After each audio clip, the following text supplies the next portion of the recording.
There's a question I want to ask. I don't want to impede your exposition because what you're doing is incredibly helpful. And just by the way, one can see that you're an excellent teacher, Leon, just in the way you're able to explain this material. So thank you for that. I would like to know a little bit more about the object of autistic foreclosure, but maybe this will help. Hopefully it won't interrupt your exposition. But one of the things that I found so exceptionally helpful, a real eureka moment in reading your book, was the role of the sign. And we've spoken a little bit about this before, but the idea that starts to surface and becomes increasingly important in the midsections of the book is that in some ways you could say that the autistic subject is more a subject of the sign than a subject of the signifier. Yes. So, you know, I know we're balancing here. We don't want to get too tied up in jargon. So I leave it to you if you want to take that up or not. But I suppose, you know, two kind of hanging possible questions, which you may choose to refer to or not. One is, could you say more about what exactly is the object of autistic foreclosure? And the second being, again, it's a risky question because of all the technical jargon that can go with it. But why the importance of a sign, of this sign, as opposed to this signifier for autism? Yes. Yeah. Let's jump to the next train. Okay. We keep the listeners in suspense. Maybe they will read the book. Okay. Well, what is this object? Or we can always meet each other again. So that is always an option, and discuss that. But yes, the sign. So while I deal a lot with this underlying cause or underlying mechanism which brings about autism, I do engage also with the question of what happens after autistic foreclosure. What are the consequences of autistic foreclosure? Because in psychosis, we see the consequences of the foreclosure of the name of the father, right? We see that in psychotic symptoms, and we have a better way to understand them and engage them and direct the treatment if we have this in our hands while we do it. And the question, what happens when this thing is foreclosed in autism, this thing which precedes even the inscription of the signifier of the name of the father? Now, one of the most accepted ideas in the Lacanian school and in regards to autism is that in autism there is no big other. Right? So this is something that's very much accepted. There is no big other, and we can understand that in many ways. In the way that the big other is the mirror in which the specular image reflects. So there is no mirror. The big other is the place where the object of the drive is inscribed, even collected. So there is no place for the object. And also the big other is considered as the unconscious and the locus of signifiers, or the place of language. But something that I'm very much insist in my work is to distinguish between what we can call the big other or the symbolic order, yes, and language per se.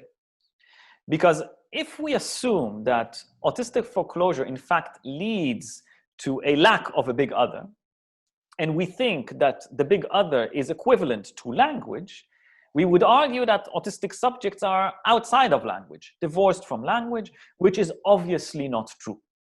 So how do we deal with this problem? How do we solve it? And this is some work that I did in collaboration with an excellent analyst from France and a university professor called Jean-Claude Maléval. And he wrote a very, very good book about autism, actually several good books about autism in French. And what Maléval talks about is something that's called the primacy of the sign in autism. And it is something that I adopt from him and may give a bit more emphasis in my work. There's a certain discussion that we're having at this point, discussion between me and Maléval.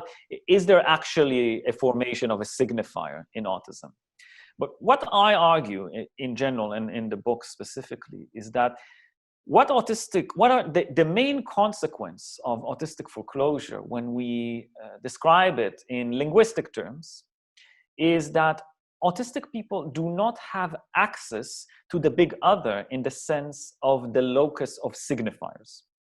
So, while the world of an erotic subject would unravel through the many meanings that we share and be meaningful in a specific way, it will be meaningful based on the workings of signifiers.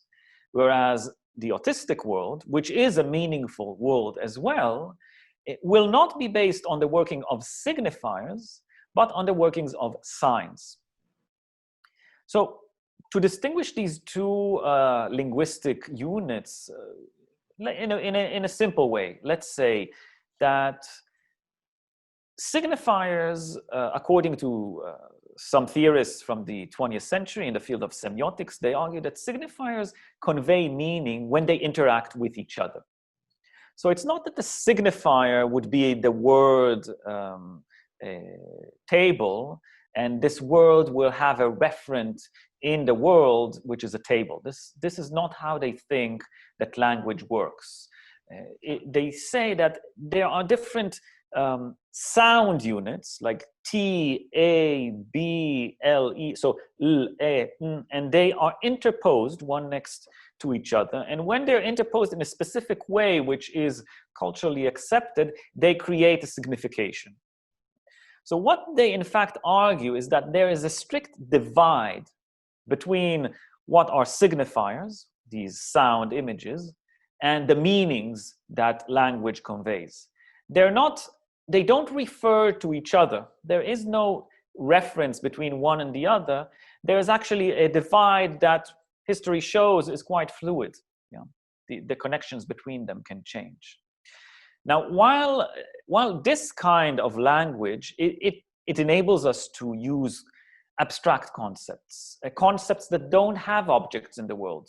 For instance, the word peace or disease. What is peace? Can you find an object in the world which is peace? It's impossible. Nevertheless, we understand what it means, and we can have a peaceful society, hopefully. Hopefully also from, especially today in the United States. So this is how language works for neurotic, perverse, and psychotic people. But for autistic people, there is no access to this mode of functioning. What I argue is that autistic people base their linguistic functionality on signs. And signs are exactly these things that we would think language is in the first place. A sign is a unit, a linguistic unit that has a referent in the world, and it refers to this referent. It's rigidly connected to this referent. So let's say the word ball, if it's a sign, would mean one ball that I've seen yesterday and its color was red.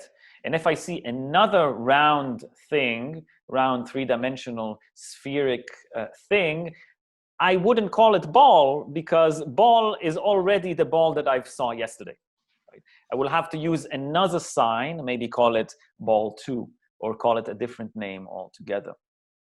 Now, using signs, you can build a language which looks like this two-dimensional matrix with many, many, many signs that mean many, many, many things. But this language will not be the same as the language that, let's say, neurotic people would use.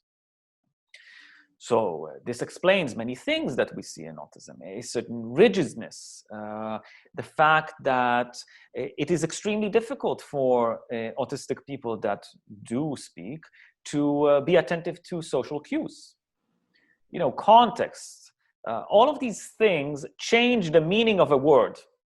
So if I say, I don't know, you're my best friend to someone, to one of my good friends at a certain moment, it might mean one thing. But if I say it to my partner, it might mean another thing. Or I can say it in another tone, and it might mean a different thing. But if you are totally dependent on the use of signs, it would be extremely difficult to notice these differences, right? So basically what I argue is that autistic people are subjects of language. So autistic subjects have a mode of access to language, and it is unique, but it is this mode of language which is dependent on the sign itself and not the signifier. It has some setbacks, but then it has a huge potential. Yeah? And we see this in the way that autistic people do incorporate themselves in the arts and the sciences and the social bond by using signs. Yeah? Maybe expand a little bit upon that, if you don't mind. And it reminds me of a phrase in the book. I forget whether you're quoting someone. And it also reminds me of the little quote from Lacan that you mentioned right at the beginning. But you speak somewhere about the verbosity of the autistic subject. Is this in some ways related to the point you're making? The verbosity. Yeah. Yeah, this is from Lacan. This is how he engages this. He says, well, autistic people are quite verbose. And again, how do we understand this? This is what I love about Lacan's style. It's true. Autistic people are verbose. They don't only use sounds. They don't only mimic the words that they hear and repeat them. They are in fact verbal. They have the capacity to use language in a way that is meaningful and communicative. The thing is that a lot of people that work with autistic people, especially children which have not yet acquired a mode of access to language, disregard this fact and take on quite a pedagogical perspective, in the sense that they come to the clinic already knowing what kind of behaviors are adaptive and should be encouraged and what kind of behaviors should be extinct. But understanding the sign, and this is something that I present in one of the later chapters of the book, also entails understanding that the sign itself is also incorporated, very much has a lot to do with objects. The sign, in a way, is a linguistic object. And the work with autistic children in the clinic very much revolves around objects and touch and sensations. And the thing that when I do speak with practitioners from time to time, the thing that I very much stress is that we have to understand that even the work with objects is a work with language. And by manipulating objects, by creating situations which provide some form of satisfaction and protection for autistic children, we can also compel them to understand that what they are doing is in fact manipulating linguistic units. And by moving from the object to language which is devoid of a direct relationship with the object, we can bring autistic children to that state where we can be a little pedagogical with them in this sense. And this, you have a lot of autistic adolescents going to classes where they learn about social cues, about behaviors, etc. But I mean, this has to come at a later stage and cannot be adopted from the get-go, from the beginning of the work with an autistic child.